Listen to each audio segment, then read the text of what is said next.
இன்னைக்கு நம்ம இந்த வீடியோல ரொம்ப இம்பார்ட்டன்டான ஒரு டாபிக் பத்தி பேச போறோம். நீங்க கிட்ஸ் வச்சுக்கிட்டு இப்பதான் ஹோம் பேக்கிங் பிசினஸ்க்குள்ளே என்ட்ரி ஆயிருக்கீங்க அப்படின்னா கண்டிப்பா இந்த வீடியோ ரொம்பவே ஹெல்ப்ஃபுல்லா இருக்கும்.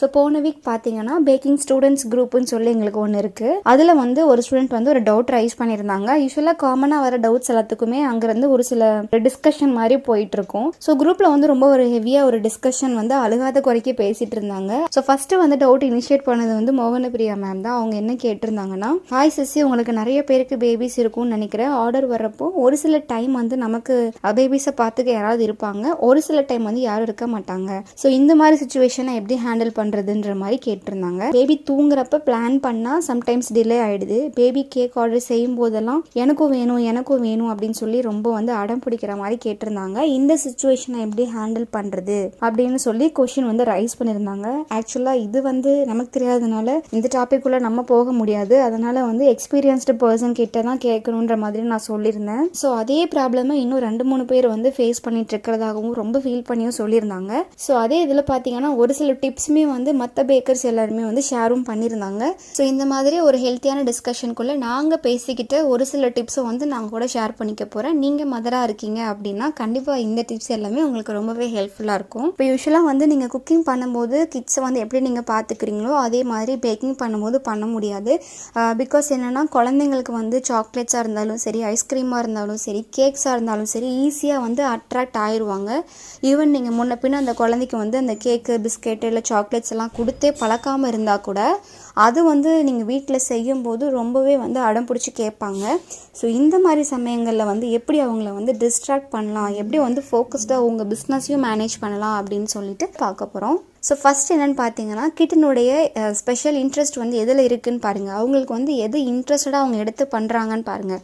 ஃபார் எக்ஸாம்பிள், அந்த குழந்தைக்கு வந்து டிராயிங் பிடிக்குமா, நீங்கள் கேக் ஆர்டர் செய்யும்போது ஒரு டிராயிங்க்கு வந்து ஒரு பேப்பர் அண்ட் ஸ்கெட்ச் எல்லாம் கலர்ஃபுல் ஐட்டம்ஸ் எல்லாம் நீங்கள் எடுத்து வச்சுக்கிட்டிங்கன்னா அவங்க ஓரமாக உட்காந்து ஒரு வேலை செஞ்சிட்ருப்பாங்க. இப்படி வந்து பண்ணலாம்.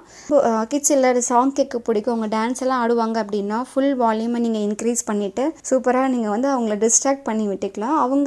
அவங்க வேலையை செய்யும்போது நீங்கள் உங்களுடைய வேலை செய்யலாம். ஆனால் இந்த இடத்துல வந்து நிறைய பேர் ஒரு தப்பு பண்ணுவாங்க. என்னன்னா, நான் நிறைய பேர் பார்த்துருக்கேன். அவங்க என்ன பண்ணுவாங்கன்னா, டிஸ்ட்ராக்ட் பண்ணுறதுக்காக அவங்க சமையல் கட்டில் வேலை செய்யும்போது குழந்தை கையில் ஃபோனை கொடுத்துட்டு கார்ட்டூன் பாரு அப்படின்னு சொல்லுவாங்க. ஸோ அந்த மாதிரி ஒரு மொபைல் அடிக்டாக இப்போ இருந்து ஆக்கிட வேணாம். அந்த மாதிரி நீங்கள் இருக்கீங்கன்னா கொஞ்சம் கொஞ்சமாக மொபைல் அவங்கள்ட்ட இருந்து வாங்கிக்கோங்க. மொபைல் ஆக்டிவிட்டீஸ் வந்து ஒரு ஹெல்த்தி ஆக்டிவிட்டியாக இருக்குமான்னு சொன்னால் எனக்கு அது தெரியல.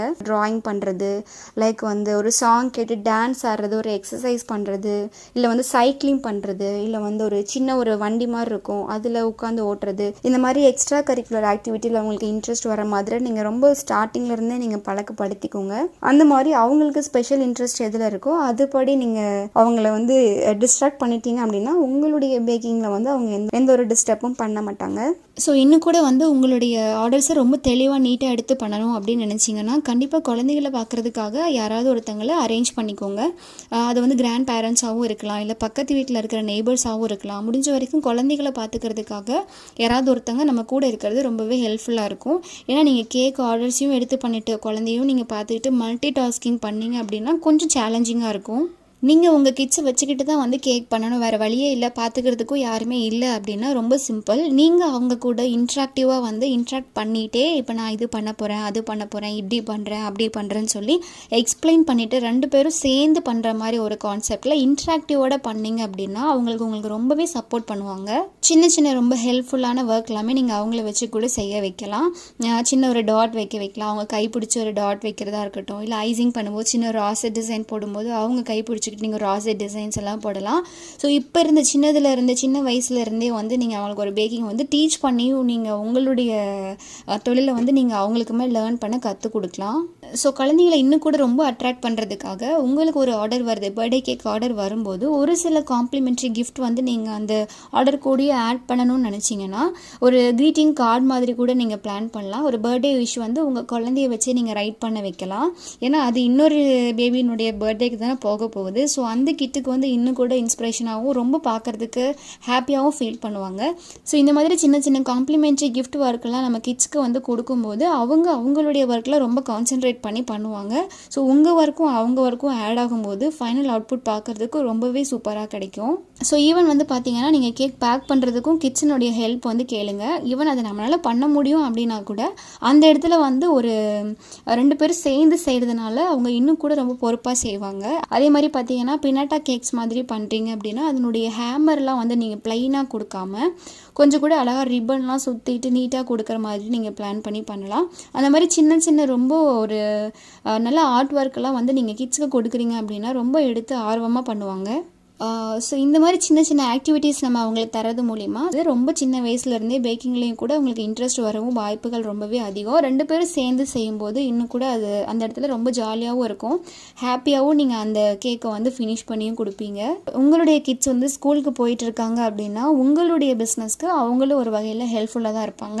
நீங்கள் அவங்களுடைய ஃப்ரெண்ட்ஸ் ஆகட்டும், இல்லை அவங்களுடைய மதர்ஸ் ஆகட்டும், இல்லை டியூஷன் மேட்ஸ் ஆகட்டும், இந்த மாதிரி பர்சன்ஸ் கூட ஒரு சின்ன சின்ன சாம்பிள் நீங்கள் ஷேர் பண்ணுறீங்க அப்படின்னா அந்த மூலியமாகவும் உங்களுக்கு ஒரு சில ஆர்டர்ஸ் எல்லாமே கிடைக்கும். அடுத்து கடைசி பாயிண்ட் என்னென்னு பார்த்தீங்கன்னா, யூஸ்வலாகவே எல்லா மதர்ஸுமே அவங்கவுங்க செய்கிற ஃபுட்டாக இருந்தாலும் சரி, கேக்ஸாக இருந்தாலுமே சரி, எதுவாக இருந்தாலும் அவங்களுடைய சில்ட்ரன்ஸ்க்கு ஃபஸ்ட்டு கொடுக்கணும் அப்படி சொல்லி ஆசைப்படுவாங்க. அது 1 or 2 டே இருந்ததுன்னா ஒன்றும் ப்ராப்ளம் இல்லை. பட் ரெகுலராக நம்ம பேக் பண்ணிகிட்டே இருக்க டெய்லியுமே வந்து மைதா ப்ராடக்ட்ஸை வந்து நம்ம சில்ட்ரன்ஸ்க்கு வந்து நம்ம சாப்பிட கொடுக்கறது வந்து ஒரு நல்ல ஒரு ஹெல்த்தி ஹேபிட் கிடையாது. அதை அவாய்ட் பண்ணுறதுக்கு நம்ம என்ன பண்ணலான்னு பார்த்தீங்கன்னா, ஒரு 3 days ஒன்ஸ் வந்து ஏதாவது ஒரு ஹெல்த்தியாக வந்து ஏதாவது ஒரு கேக் வந்து நீங்கள் பேக் பண்ணி வச்சுக்கலாம். அதை வந்து நீங்கள் நார்மல் மைதா யூஸ் பண்ணாமல் ராகி மாவு இல்லை கோதுமை மாவு இதெல்லாம் யூஸ் பண்ணி கப் கேக்ஸ் மாதிரி நீங்கள் முன்னாடியே பேக் பண்ணி வச்சுக்கிட்டு அவங்க கேட்கும்போது நீங்கள் கேக் செய்யும்போது ஒரு பீஸ் நீங்கள் எடுத்து கொடுத்துக்கலாம். ஸோ இது வந்து ரொம்ப பெஸ்ட் ஒரு ஆப்ஷனாக இருக்கும். அதே மாதிரி ஐசிங்க்கு க்ரீம் வந்து நிறைய பேர் வந்து அதிகமாக சாப்பிடுவாங்க, அதுவும் நிறைய கிட்ஸ் அதிகமாக வந்து கன்சியூம் பண்ணுவாங்க. ஸோ நான் டெய்ரி விப்பிங் க்ரீம் யூஸ் பண்ணுறதுக்கு பதிலாக டெய்ரி பேஸ்டு க்ரீம் வந்து யூஸ் பண்ணிக்கோங்க. அமுல் க்ரீம் வந்து டெய்ரி தான். ஸோ டெய்ரி க்ரீம் யூஸ் பண்ணி நம்ம கிட்ஸாக இருந்தாலும் சரி, கொஞ்சம் பெரியவங்களாக இருந்தாலுமே சரி, அது வந்து நம்ம கொஞ்சம் நிறைய சாப்பிட்டாலும் அது ஒன்றும் பெருசாக ரியாக்ட் ஆகாது. ஏன்னா அமுல் க்ரீம் பார்த்தீங்கன்னா ஃபுல்லாகவே மில்க் சாலிட்ஸ் தான் அதிகமாக இருக்கும். ஸோ அது நீங்கள் தாராளமாக வந்து கிட்ஸ்க்கு வந்து கொடுக்கலாம். ஸோ வீட் ப்ரெட்டு அப்படி இல்லைனா வந்து நீங்கள் வீட் பிஸ்கெட்ஸ் மாதிரி கூட ட்ரை பண்ணலாம். ஸோ இந்த மாதிரி முன்னாடியே ப்ரேயராக பேக் பண்ணி வச்சுட்டு நீங்கள் நார்மல் கேக் பண்ணும்போது அவங்க சாப்பிடணும் போல் டெம்ப்ட் ஆச்சு அப்படின்னா நீங்கள் அந்த சமயத்தில் ஒரு ஹெல்த்தியான ஃபுட் வந்து நீங்கள் கொடுத்துக்கலாம். வீடியோ பார்த்துட்டு இருக்க நீங்கள் வந்து ஹோம் பேக்கிங் பிஸ்னஸ் வந்து ரொம்ப சக்ஸஸ்ஃபுல்லாக எடுத்து பண்ணிட்டு இருக்கீங்க, குழந்தைகளையும் சூப்பராக மேனேஜ் பண்ணிட்டு இருக்கீங்க அப்படின்னா இந்த மதர்ஸ் டேல மற்ற ஹோம் பேக்கருக்கு உங்களுடைய டிப்ஸை வந்து நீங்கள் கமெண்ட்டில் வந்து ஷேர் பண்ணுங்கள். ஸோ அதை வந்து ரீட் பண்ணுற மற்ற மதர்ஸ்க்கு வந்து ரொம்பவே ஹெல்ப்ஃபுல்லாக இருக்கும். ஸோ பார்த்துட்ருக்க நீங்களே வந்து ஒரு ஸ்கூல் படிக்கிற கிட்டாக இருக்கீங்க அப்படின்னா மற்ற கிட்ஸை வந்து எப்படி வந்து சமாளிக்கலாம் அப்படின்னு சொல்லி உங்களுடைய ஒப்பீனியனும் கீழே வந்து ஷேர் பண்ணுங்கள். ஸோ இந்த வீடியோ பார்த்துட்ருக்க எல்லா மதர்ஸ்க்கும் இனிய அன்னையர் தின நல்வாழ்த்துக்கள். Happy mother's day. அண்ட் எனக்கும் நம்ம சேனலுக்கும் எப்பயுமே சப்போர்ட் பண்ணிகிட்டு இருக்க உங்கள் எல்லாருக்குமே தேங்க்யூ ஸோ மச்.